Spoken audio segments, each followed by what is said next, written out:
afternoon or good evening, whenever you're watching this, and welcome back to X's and O's. As always, I'm one of your co-hosts, Peter Borkowski, joined by our other co-host, Mr. Bubba Hayes. Bubba, how are we doing this steamy Thursday afternoon? I'm doing all right, Peter. You're right. It is pretty steamy outside. That's why we're luckily inside recording this. Otherwise, I'm not sure we could go the distance if we were recording it outside. It's only about it's 92, but it definitely feels more like that. Nice breeze going though, I noticed, but oh well. Feels like 91. That seems like a lie. Oh well, we're not here to talk about weather. We're here to talk about the NBA draft. So, a little early, the draft takes place on the 23rd, which is Tuesday. a week from Tuesday. Correct. Sorry, I just got a text I was reading. But I will be out of St. Louis all of next week, essentially. And so by the time we would get a new episode out, the draft would be over. And we do want to talk about it. So we're going to do it now. And then when we come back, we'll probably be able to recap both of the championship series being played right now. NHL and NBA should be done by then. So NBA might be done a little quicker, but oh well, we'll talk about that when we get there. We're here to talk about the NBA draft. Um, don't really have a solid roadmap for how this discussion will go. We'll just kind of talk about some of the main story points. Bubba is more of the college basketball guy, so he could probably speak to the players a little more than I can, and I'm more of the NBA guy, so I can speak to the teams a little bit more. So I think if we combine our powers, it'll be a pretty formidable duo. So I guess there's really no better place to start than the top.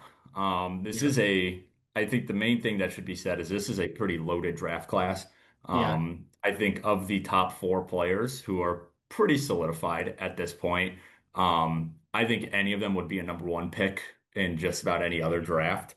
Um, Obviously, you never know, but Yeah. these top four guys are all pretty damn good basketball players. And if you are in those top four picks, which four lucky teams are, it is a good year to do it because even if you're picking Mhm. third, you're still going to get a really, really damn good player. But we'll get there. So I guess let's start at the top because there is still some discussion about who will go number one to the Washington Wizards, who are putting together an interesting little team with Anthony Yeah. Davis, if he can stay healthy, and Trae Young. Um, Wizards with the number one pick. It seems like Dibansta is the Yeah. foregone conclusion. The small forward out of BYU. I guess it's between him and Peterson, I think. I think Yeah. this top four, even though they're all good, there's a pretty clear 1A, 1B, and then Hmm. 2A, 2B with the next two guys we'll talk about. And Dybansta and Darren Peterson are definitely, going to Yeah. go 1, 2. I guess I'll throw it to you because I'm sure you saw both of these guys quite a bit. Obviously, Mhm. both were in March Madness. Um, what do you I guess where are you on, who should go one, who should Yeah. go two between them? Because Dybance is the pretty universally the number one pick, but there are quite a few people who are still leaning towards Peterson. Yeah, I mean, I think to me, it's been pretty clear for a while that, if I had the number one pick, I would go with Dabonsa just because I think he's just been a little bit better than Peterson. I just think he's such a special playmaker, and that was really kind of on display for a lot of fans to see this, last couple months before the tournament. Unfortunately, he didn't get quite the tournament run that he probably deserved. Hmm. So that was kind of a shame. But obviously, a lot of fans will be kind of, I would say, exposed to him by now. Peterson, I mean, it's tough because he's also such a special player, and I think I would be shocked if he doesn't go number two. I think the hard thing for him is that, a lot of the criticisms of him have nothing to do with his play on the court. Right. And so you have to wonder, how much does that really, prevent teams from, feeling or, a certain way about him? Because if you're just solely going off of what he's done on the court, like you really don't have anything to complain about. And so I, as we've said in previous, episodes on this show, like I think some of the stuff off the court has been way overblown, but that just kind of is what it is at this point. So I would feel perfectly comfortable going with him as number two, but just for kind of all the reasons that everyone else has talked about. I think I'd be pretty shocked if it's not DeBonsa over at the first pick. Yeah, I think the Peterson stuff, like you said, was overblown. I mean, those guys got to play a tough game Yeah, because they know they have an NBA career ahead of them, and they don't want to suffer a debilitating injury in college that's going to yeah, derail their NBA career before they even get there. I know there's also something to be said about putting it on the line for whatever yeah, team you're playing for, whether it be Kansas or Utah, the number two pick, or Washington, whoever it is. But yeah, I thought those were all a little. Um, I think people were making a mountain out of a molehill, yeah. though. Um, yeah, I think Dybantsa will go one and Peterson two. The only kind of wrinkle I would say in that is Utah really likes Dybantsa. Okay. Um, Obviously, he played college ball there. He played at least 1 year of high school ball there, maybe more than that. And then the Jazz, I think he's their owner, is a big donor to BYU. So Interesting. Yeah, that would you make sense, I you guess. Yeah. you know the Jazz would really love to keep him in Utah because he's already Yeah. got a fan base there too. I think the only way that happens is if they trade up for him. So either But way, he'd be going at one then. I think either way, he's going to go at one. I think there's a slight chance Utah makes a push to move up one spot. Okay. I think it depends on how much they have to give up to get it. If they don't have Yeah. to give up relatively too much to move up, sure, do it. I mean, I think that Vance is the better prospect. And again, you already have that innate fan base in Utah. It all makes sense. If you have to give up a lot to move up one spot, when you could have Darren Peterson, who is, an also very, very good prospect, Yeah.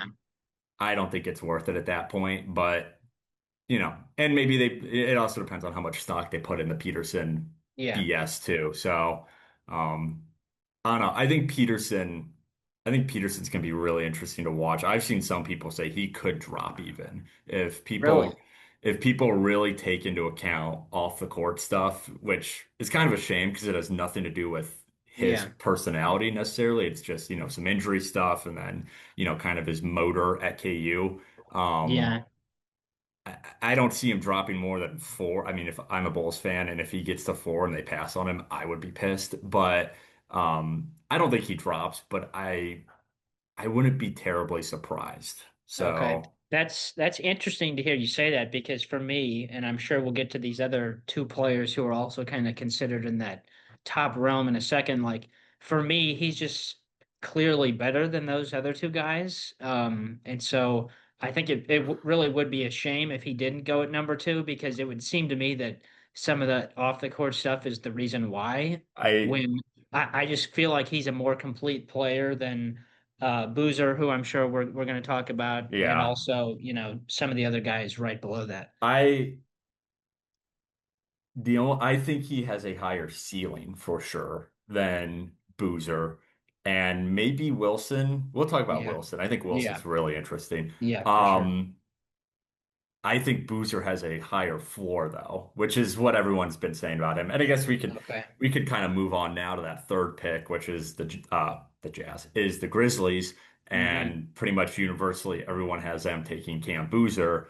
Yeah, And the story you keep hearing with him is incredibly high floor. Like of those yeah, top four picks, he's probably going to be the safest and to turn into a at least productive NBA yeah, player, but maybe the lowest ceiling of those top yeah. four as well. I mean, the guy did Hmm. average, a double-double in college with over 4 assists a game, which is pretty damn good, and Yeah, shot nearly 40% from three. Not sure on the sample size, but whatever sample size, that's a pretty good mark.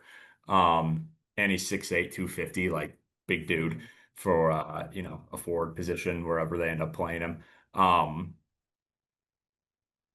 I wonder how much that's going to affect Boozer's stock is, yeah, will one of those top four teams, probably third or fourth, between Memphis and Chicago, will how much are they going to take into account the maybe lower ceiling on him compared to Yeah. Wilson and then some of those guards that come after Wilson who are kind of in that second tier of prospect, I would say.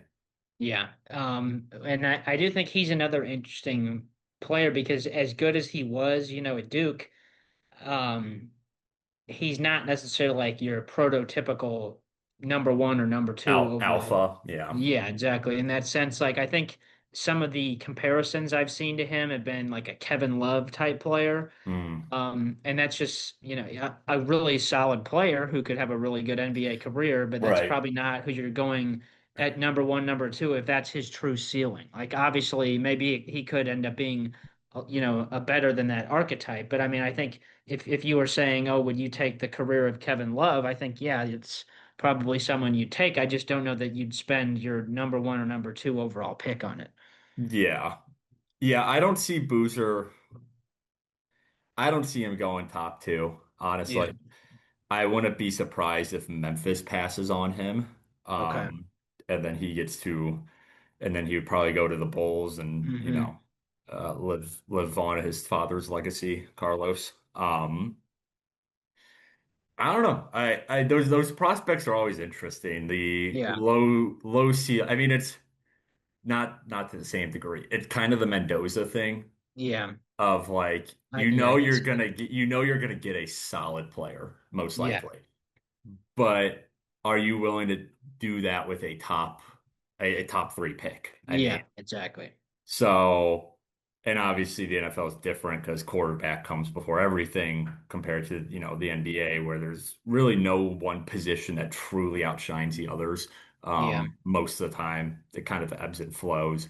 So I think Memphis and, I've heard that he'd be a really good fit in Memphis. He could line up next to Zach Edey. That's a pretty big duo right there. Not only in height, but just physically, because Zach Edey's a mountain. So I I think he goes to Memphis, but again, I wouldn't be surprised with a lot of movement in this top four.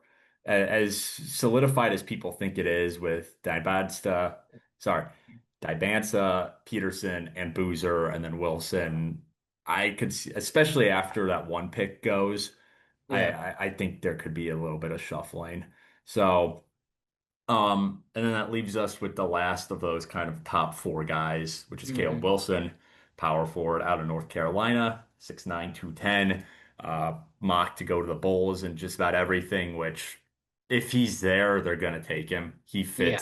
He fits what they need to or what they Hmm. want to.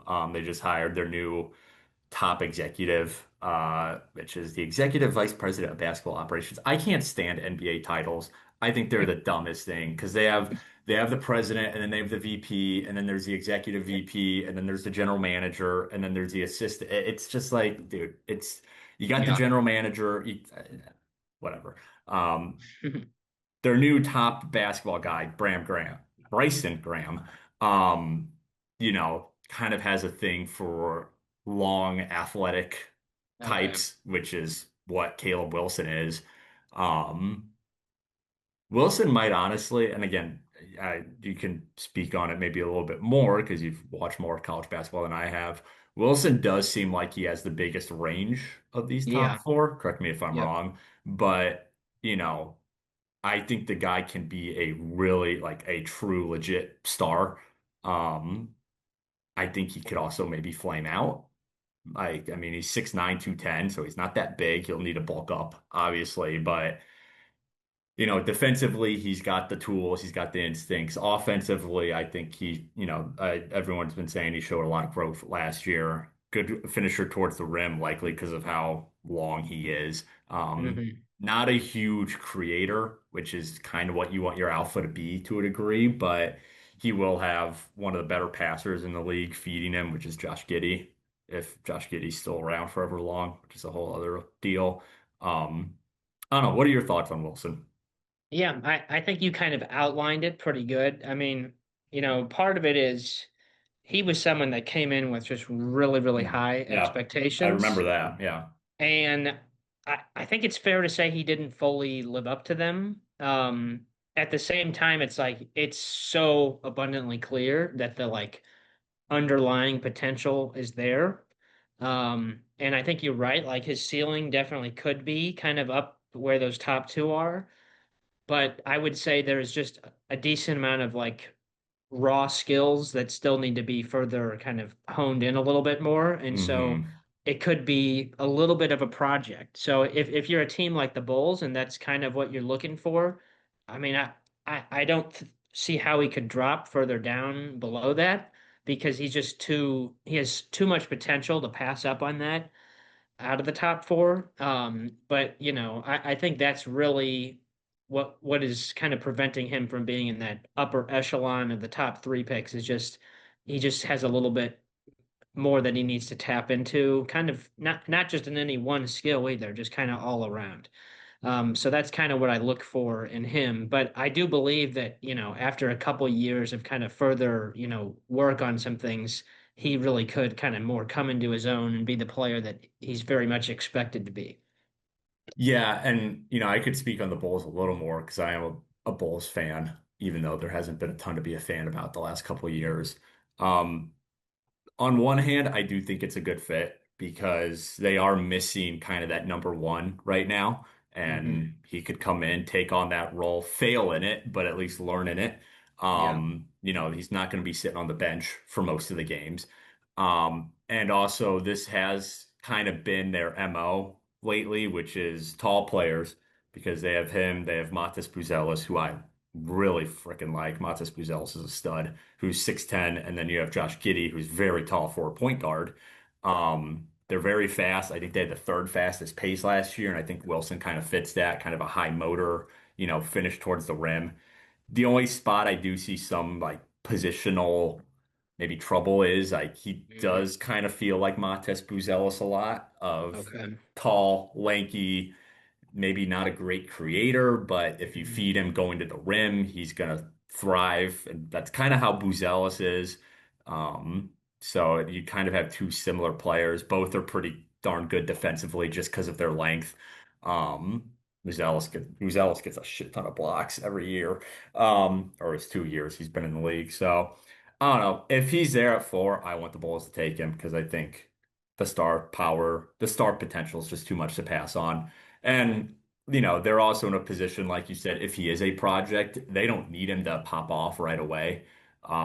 They've kind of committed to the rebuild now. So if he needs a year or two to kind of really come into his own, um, he's got it. He doesn't need Yeah. to come in and automatically be, hey, you got to get us to the playoffs, buddy. Like, you know, I think they are perfectly fine sucking for another year or two and Yeah. get a couple more picks because as good of young players they have, like Buzelis, they still are missing kind of that true alpha, which you only get when you pick as high as they are. And I think they were projected ninth in this year's draft, and Okay. they moved up to 4, so they kind of got a chance to steal someone here. Yeah. All right, well, that's the top 4. Like I said, those guys are kind of 1A, B, 2A, B. I would be, while I'm not so completely like confident in their order, I would be surprised if there's any top 4 besides those guys. Hmm. Um, and then after that, you got a couple, I see mostly two interesting point guards. Yeah. You got the Clippers at 5. They got that from a trade with the Pacers. And then you got the Nets at 6. And most people have some combo of Keaton Wagler or Darius Acuff Jr., Yeah. who really came alive during the tourney. Yeah. Um, I hear so many conflicting things about these two guys. Um, both were freshmen, and freshmen are always kind of a risky gamble, especially Yeah. freshman guards. Um, Obviously, Wagler can shoot the lights out of the ball. Um, I don't know how much he really showed besides that. And Yeah. then again, Acuff, I think, maybe I was wrong. I don't really pay too close attention to basketball until tournament time. Acuff really seemed to have come alive during the tournament. Um, I don't know. Where do you land on those two, Wagler and Acuff? I think it's tough because I mean, for me, like, and this is where my lens would be more college focused. Like, for the college game, I out of everyone in this draft, Darius Acuff Jr. is probably my favorite player to watch, other than Mm. maybe Dabonsa. Hmm. I mean, he's just such a special player, and obviously a lot of fans started to know him during the tournament, but he was really solid for most of the year, and was just a really exciting player to watch, and just happened to really kind of reach his peak at the tournament when all the eyeballs were on him. So I mean, for me, he's probably who I lean more towards. But there are, concerns about things such as like his defense has kind of been one of the criticisms of him. I think, he's maybe comparable to like a Trey Young type of player. So if you're a team that, you're willing to kind of take on what he is, which is an excellent shooter, maybe not so much of a driver in the NBA, but is going to score a lot of points. He's a great pick, but if you're more of a defensive oriented team, maybe that's not the play. Now, Wagler is an interesting player too because you're right. The freshman guard does kind of get a little bit of criticism and you know how much have they really kind of honed all of the skills that you're going to need in the NBA. Like I think from what I've seen, I think he's probably going to go at 5 over Darius Acuff Jr. I I guess you could say maybe he's a more like complete player, but I don't view him with the ceiling, at least scoring wise, that Acuff has, just because just of what I saw in college. Like there's just not a lot of players that can do what he does.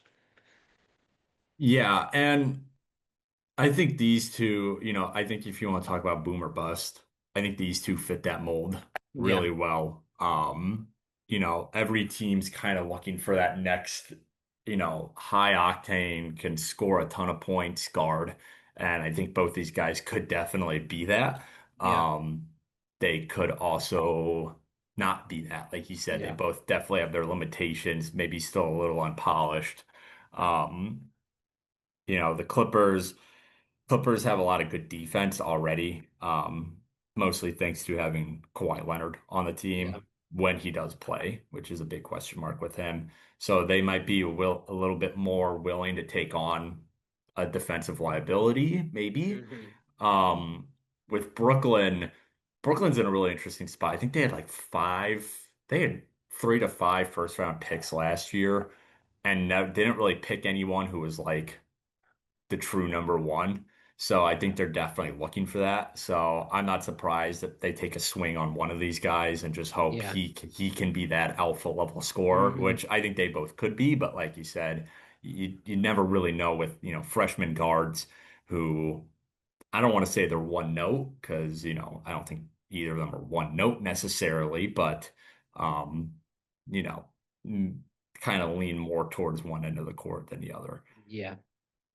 Um, Another pair of guards, I'm just looking through some draft lists and, we don't have to talk about all of them too in depth, but another pair of guards, point guards you got coming up, Mikel Brown Jr. out of Yeah. Louisville.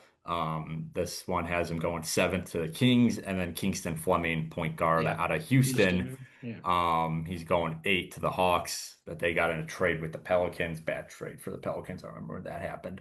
Um, I don't know. Yeah, any strong opinions on Brown or Flemings? Brown probably higher upside. Fleming's I really like, you know, him at Houston. I don't I get if you were a team drafting, like you're probably taking Flemings over Brown just because Brown kind of the same things I've mentioned, like defense is a concern and also injuries. But he's also played really good on, the big stage when he played for Team USA. He unfortunately he missed the tournament this year, the March Madness because of injury, which really hurt his team. Fleming's obviously, really good place to develop at Houston. Kelvin Sampson, Yeah. great coach. I've seen a lot of comparisons to him as like a De'Aaron Fox type player, which I Mm, think is kind of interesting. And coming at Houston, the guy can play defense. So for right. me, I think I probably lean towards him more than Brown, but I could see it either way because maybe Brown maybe has more upside. I don't know really how the NBA, scout would view it, but that's just kind of my take on it. Yeah, well, if that is the case, I think Fleming's makes more sense for Atlanta, Okay.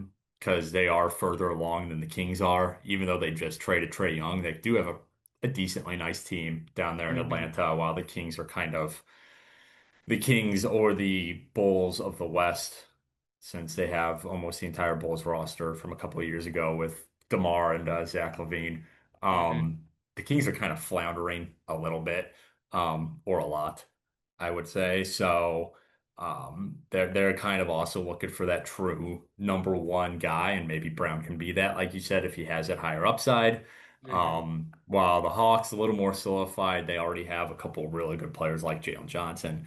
Um, I think someone like Fleming's a point guard, especially after they just traded Trey Young this past season, maybe makes more sense for them. But obviously, Okay. he's got to get through Sacramento first. Yeah. So um, after that, another pair of names before we get to someone or two names that I actually would like to talk about. Ninth to the Mavericks, they got Braden Burris out of Yeah. Arizona. Arizona. And then 10th, the Bucks, they have Nate Amen. Ament Yeah. out Tennessee. of power forward out of Tennessee, both freshmen as well. I don't think there's a single non-freshman in this top 10. Nope. Um, Mm. any I'm a complete unknown on. Yeah. I even though I know Tennessee made a good run. Um, and did he play in the tourney? I'm really showing my ignorance here. I I'm really blanking. I think he did, but I'm not 100% sure. Because I mean Tennessee made a deep run, but I I again think he played, yeah. because I'm I completely blanking, but I'm pretty sure. I don't think he was injured. Tennessee made a good run, but I'm completely Yeah. blanking on his name right now. And then Burris, obviously, I've heard plenty about with Yeah. Arizona. Um, I don't know. Where do you land on those two? I'm not like super high on either of them. Amen. I just think there's just a very wide range of like possibilities with him, like as far as his level goes. He definitely has a lot of upside, but the floor is not super high either. So I think I guess it just kind of once again depends what a team is sort of looking for. Like obviously, um, as we kind of talked about, like with all these guys being freshmen, like it's still I think too soon to say for sure what you're going to be getting with all these players. But I think, amen. There's just a higher ceiling for sure. But I just little I've heard some concerns about the floor with him. And what about Braden? I mean, him like really solid year at Arizona, like, and that was kind of the strength of their entire team was basically freshmen. I mean, that's pretty Hmm. much why they got exposed in that championship game was just the lack of experience, and they just kind of got pushed around by Michigan, a much bigger team. Right. Like I think he's probably a more solid, capable player, so I would expect him to go in the top 10. But he's definitely I don't think he has as high of an upside as some of those other players in the top 10. Hmm. All right. Well, we'll wrap up there before we take our break because the next two guys I do want to spend some time on. Okay. I will ask, do you think, because we're seeing towards the bottom of this top 10, Fleming's coming from Houston, very Yeah. strong program. Burris coming from Arizona, very strong program. Ament coming from Tennessee, very strong program.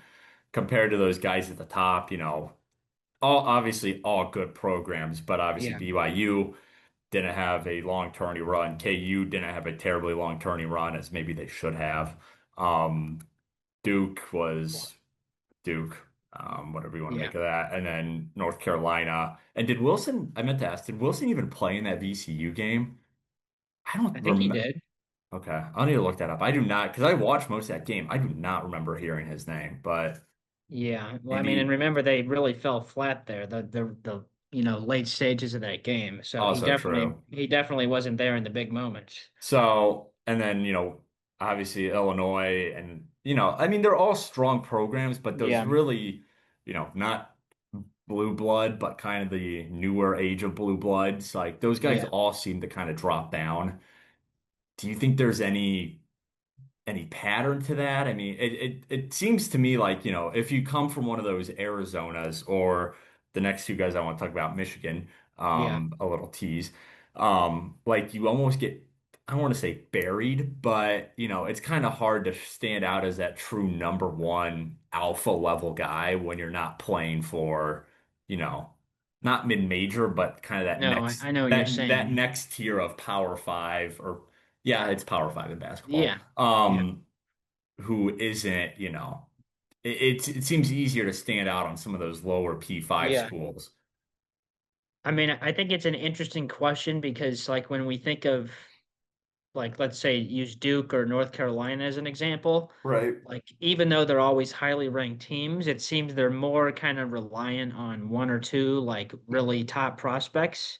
And then you have a team like Arizona or Michigan, which is just loaded with really solid players, but maybe Right. not one like star, even though this year, obviously, Michigan, for example, had some stars and Arizona had two really good guards.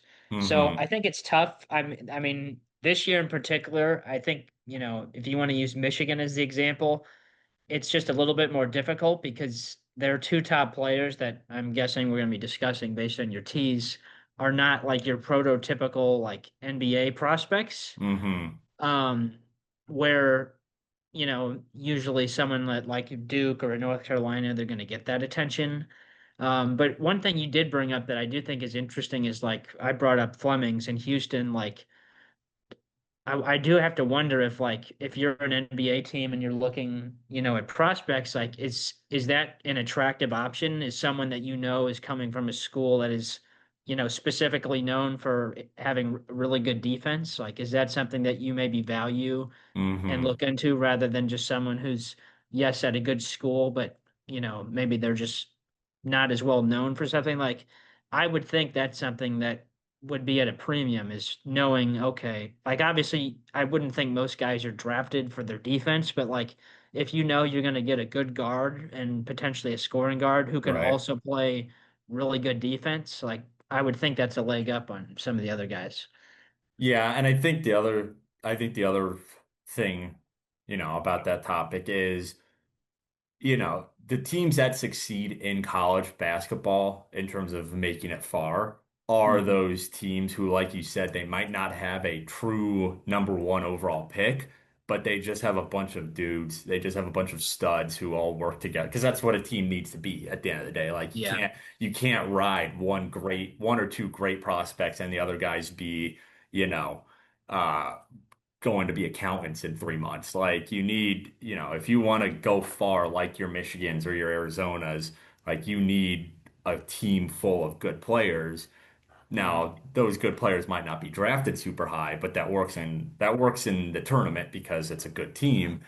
Whereas, those top prospects, they might be, like you said, they might be the one or two really good players on their college team, but it doesn't really work out in tournament time. So, Mhm. because those teams usually don't work out in tournament Yeah. time, they usually get Yeah. exposed by your UConns who are always just loaded with talent up and Yeah. down.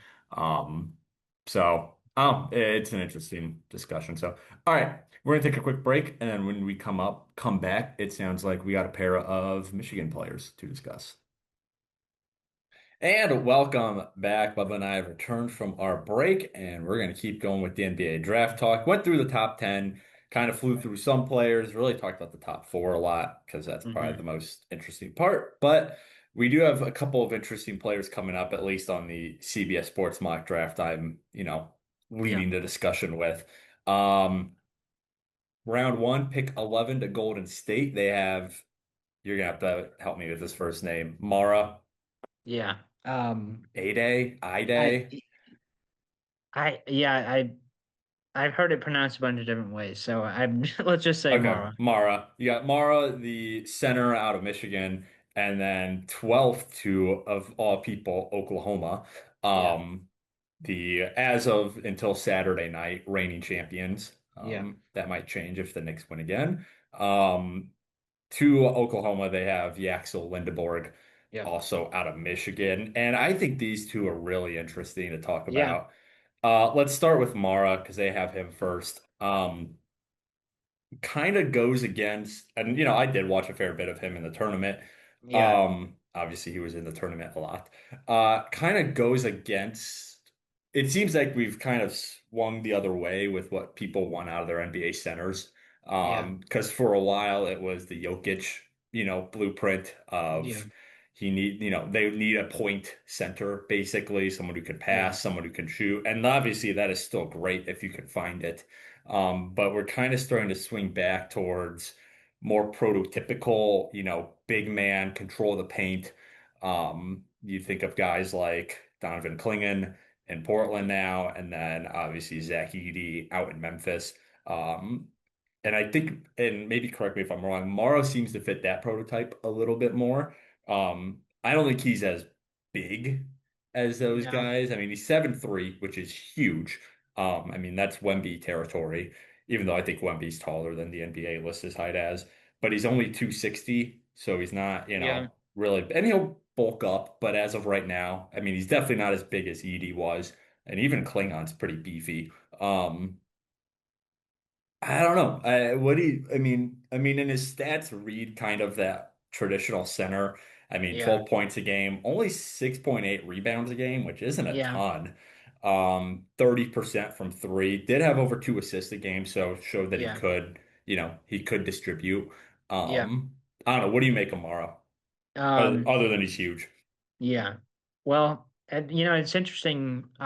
Part of the rebounding, I think, would be explained that he was sharing the court with Lindenborg, who was having well over 10 rebounds a game and was just a rebounding machine. So Yeah, that's, Linda for the season also averaged 6.8. So yeah.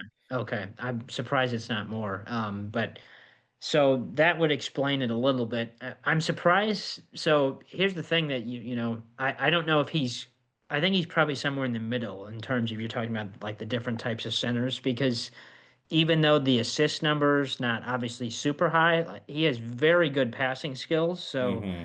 maybe it didn't lead to more than a couple assists a game, but that was honestly, I think, the most impressive part of his game was just just has a great ball awareness and where people are on the court and you know had several very impressive no look passes. So he's someone that I think kind of could fit either way, but you're right, he's not really a typical center in that he doesn't really fit into the two most recent molds you kind of just highlighted.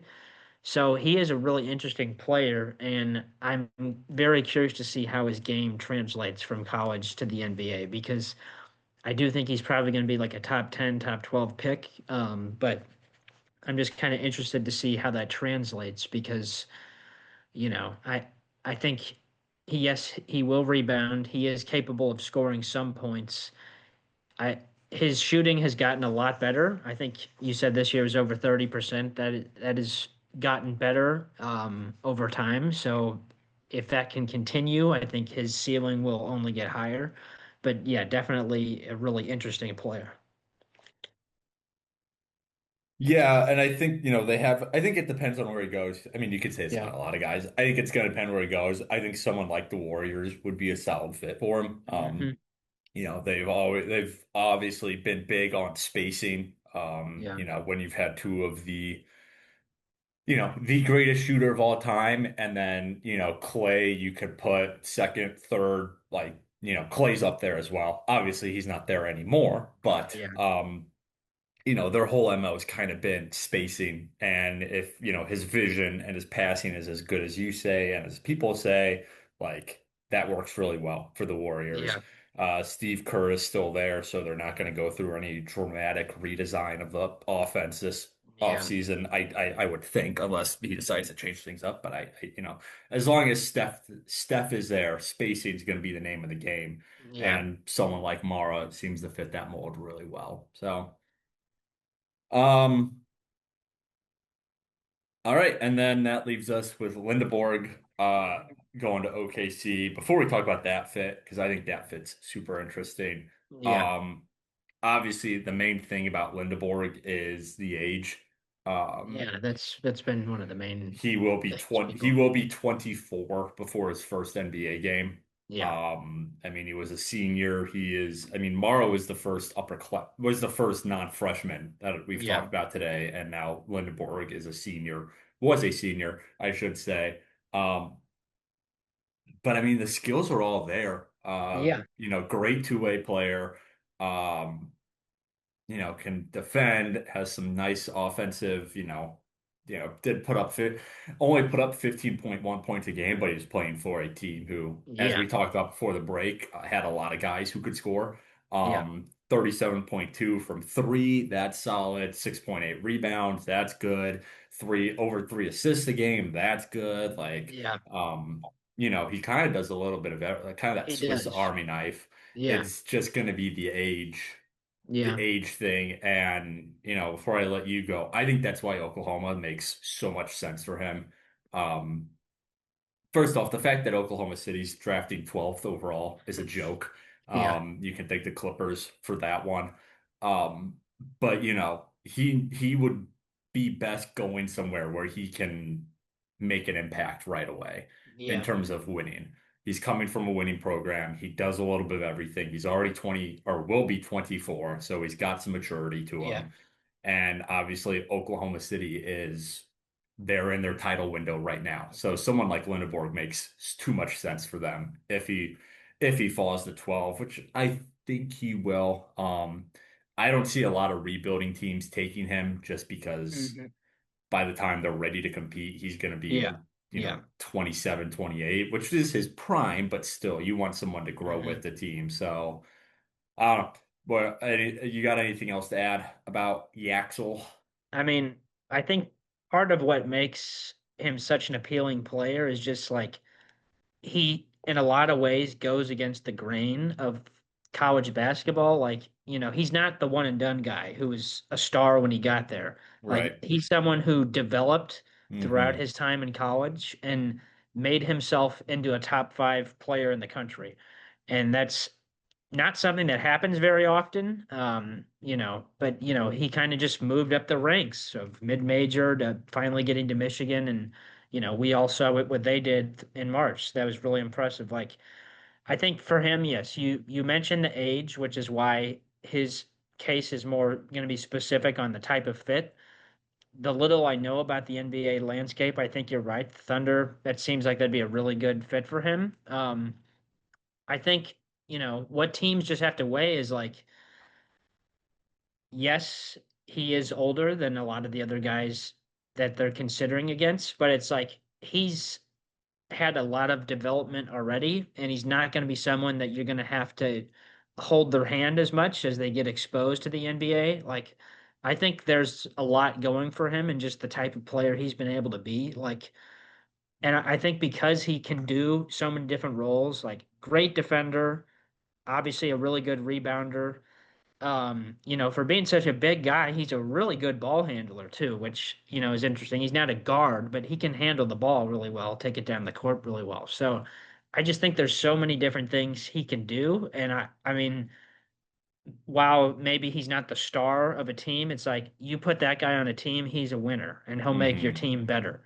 So Hmm. I'm really high on him as a player, and maybe that's a little bit biased just because I really liked the kind of path he took in development through college. But I'm really interested to see what he does because he's another player where it's like a couple of years ago, he's barely on anybody's radar, and now he's going to be a top 12 pick probably in the draft. Right. Yeah, I mean, and I go through the draft of who he makes sense for as a fit. Like Washington, no, even though again, they could be interesting this year because they have Trey and AD. I don't think they're quite there yet. Utah, no. Memphis, no. Chicago's rebuilding. Clippers are all over the place. Hmm. Brooklyn's rebuilding. The Kings are a mess. The Hawks, I think 8 might be a little high for him, but the Hawks are kind of ready to be competitive.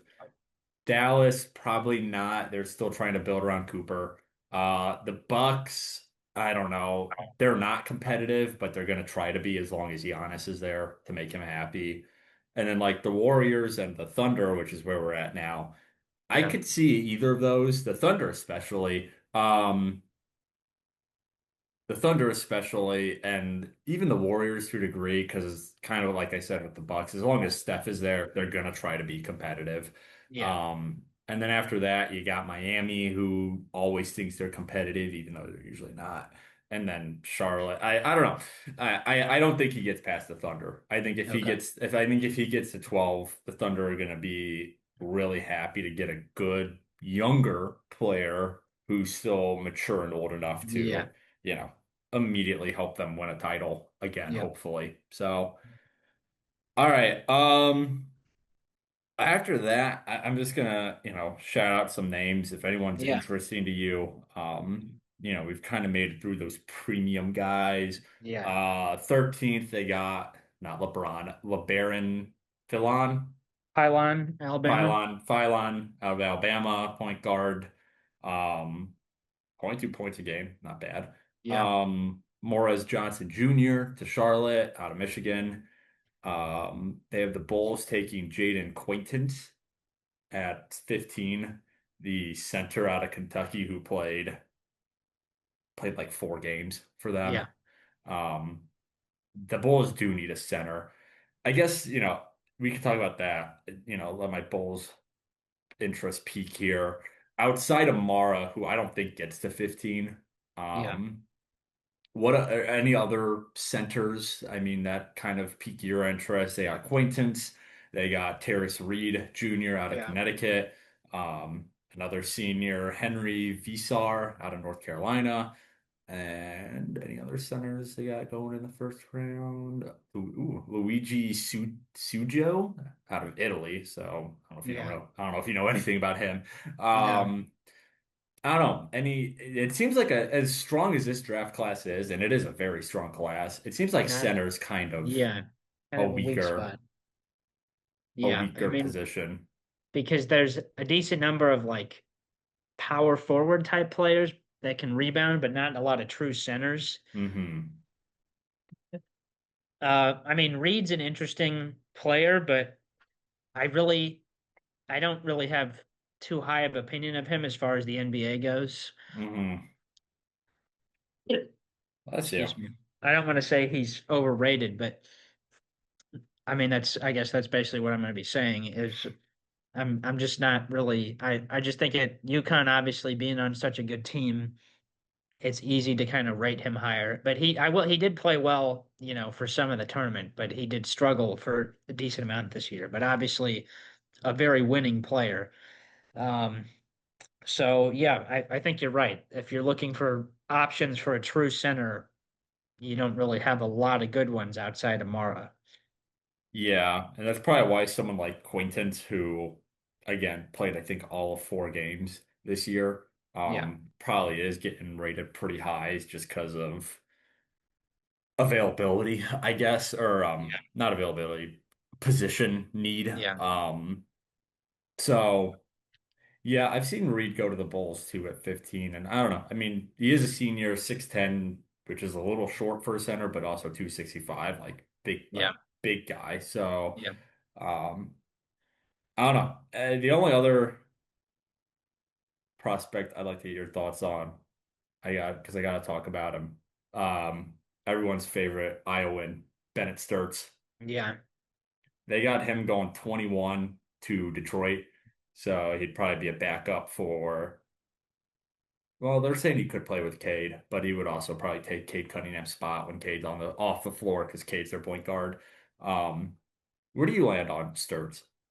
yeah. It's interesting. Like when I was looking at these, draft, you know, people guessing what they think their picks are going to be. I was a little bit surprised to see him in the first round, to be honest with you. Like, Hmm. obviously, I was really impressed by him in college, but, he's one of those kind of typical players you'd be like, yes, really good. Is that, an NBA type skill set? Like, long term, does that translate well?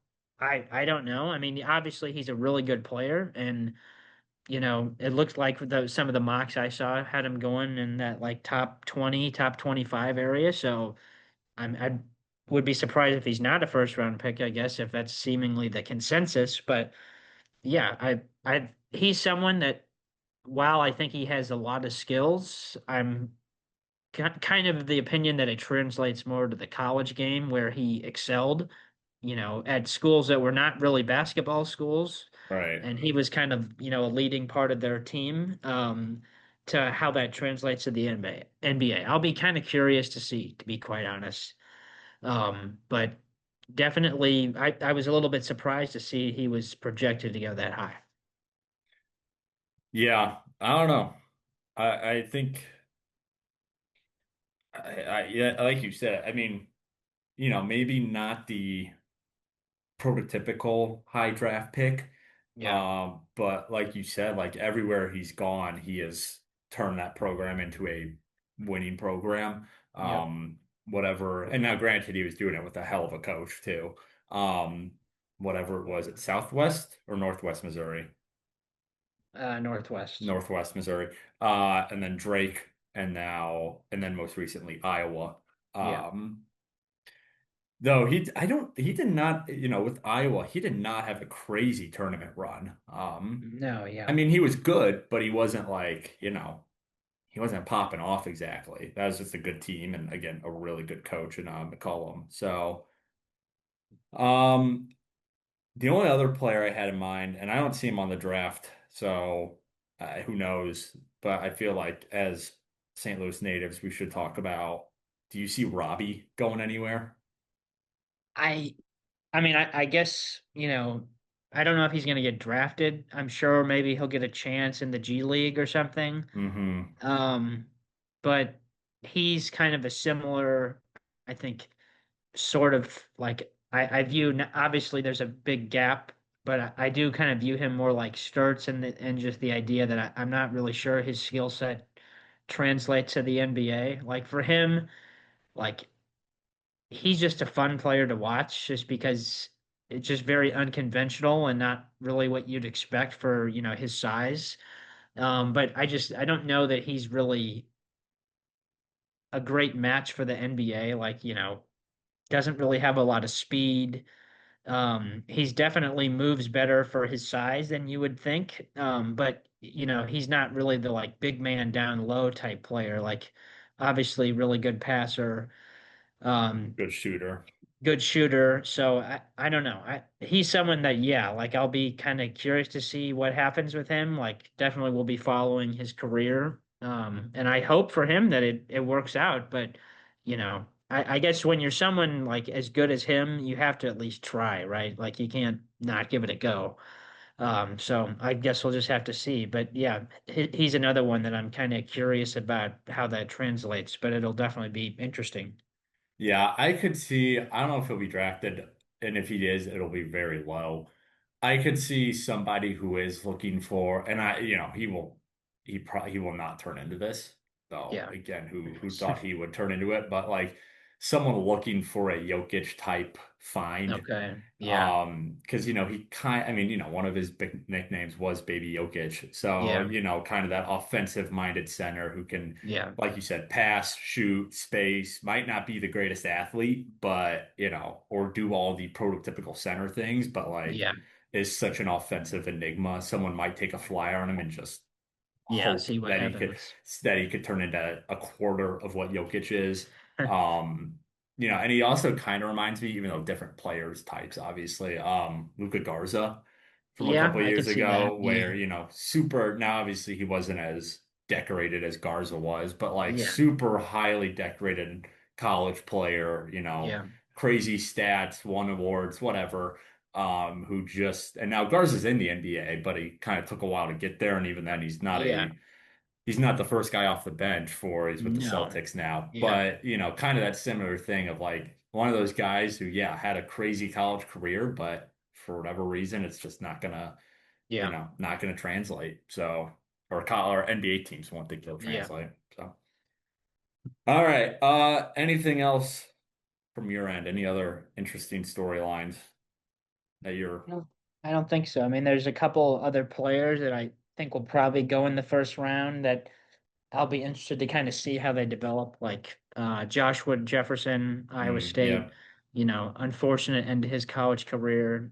Swain from Texas was a good guard, like maybe a decent backup option, but this draft is obviously very guard heavy, so there's going to be a lot of people in line before him. But those are two names that just having watched them in college, like I'll be very curious to see how it goes for them potentially in the NBA. But yeah, I mean, other than that, I think the top 12 that we really, discuss heavily, that's going to be where it's at in this draft. There's just so many really good players in there. Yeah. Yeah, the only guy who we didn't mention who probably got a lot of conversation is Koa Pete. Yeah. Um, Kind of huge deal at the start of the season, then seemed to taper off a little bit. Yeah. I don't have any strong feelings about him. They got him going 22nd to Philly. So his lack of shooting might hurt him. So Yeah. well, if that's it, I guess we'll find out in less than 2 weeks now. Yeah. Um, I do think it's interesting that we've kind of seen, and this goes back to last year too, the swing back towards the college dominated draft.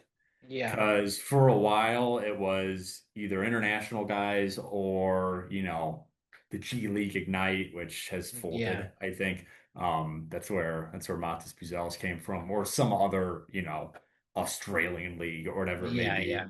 And now, for whatever reason, it's swinging back towards pretty college player heavy. Yeah. I mean, in this mock, let me see, who's their first guy not from a college? Washington. Kareem Lopez, power forward out of Yeah. Mexico at 17th overall. Yeah. So, and then you got anyone else?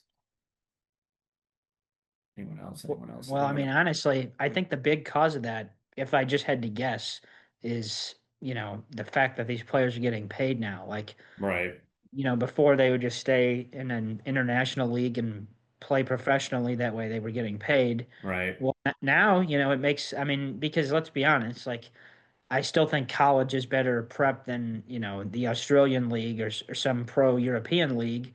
And Usually, I think yeah. as far as translating to the professional NBA game, I um, I think it depends a lot. I mean, I think it depends on what league you're coming in from. I mean, I think yeah, for guys like Luca, that worked really well because he was no, playing over yeah, in Spain I mean, he was playing against adults. Like he was playing yeah, against, and now the level of play is not close to the NBA or maybe yeah, even some college teams, but at least you're playing against, yeah, that's true. full-grown men. Yeah, I will say, the college game probably is a little closer to the NBA game than it's ever yeah, been, so that definitely helps. But I don't know. Anyways, I kind of cut you off there, yeah. so Well, I just, I was just saying, well, obviously we still have those international type players, but they're mhm. just going to college now rather than just going in Yeah, professionally. yeah. That was the other thing I was going to add is, I mean, you look at teams like Illinois, which Yeah, is little what Serbia. little Serbia, Lithuania, Eastern Europe. Yeah, And I mean, obviously there have always been international players in college, but I think coaches, in addition to NIL making it easier to pay these guys and get them yeah, overseas, I think coaches seem to be a little more willing to look yeah, overseas to begin yeah, with. definitely. So Yeah, a lot of those European talents are just making the transition earlier. no, So yeah. um, And I uh, mean, if you think about it from a school's perspective, like it's really a great situation. Like you're just increasing the talent pool. hmm And especially if you're kind of one of those schools that sort of gets in the door early, like you're going to kind of be one of the top options for some of those international players. So I think honestly, it's a really smart idea. And it's probably more where we're heading as some of these sports, start to gain even more popularity internationally. right. Yep. Well, interesting. Well, like I said, we'll find out in about a week and a half here. So um, the draft starts. Ugh, excuse me. Draft starts the 23rd, and it'll go through the 24th. 2-day process, 2 rounds. Um, much quicker than other drafts that we've talked about, thankfully. So, um, all righty. Well, like I said, we will not be back next week, but the week after that, we'll probably do a little championship recap, unless I don't even think it's possible for one of these series to go that long because Yeah, I don't think so. the Knicks and Spurs are game 5 on Saturday, and then Carolina, Vegas. I think they're going again tonight. So it Yeah, should game be five. a game Yeah. 5 tonight, and they're tied. So that's at least going Yeah. 6. But all right, well, Bubba, enjoy the rest of your Thursday. Everyone else listening, enjoy the rest of your Friday. And we will see everyone in 2 weeks.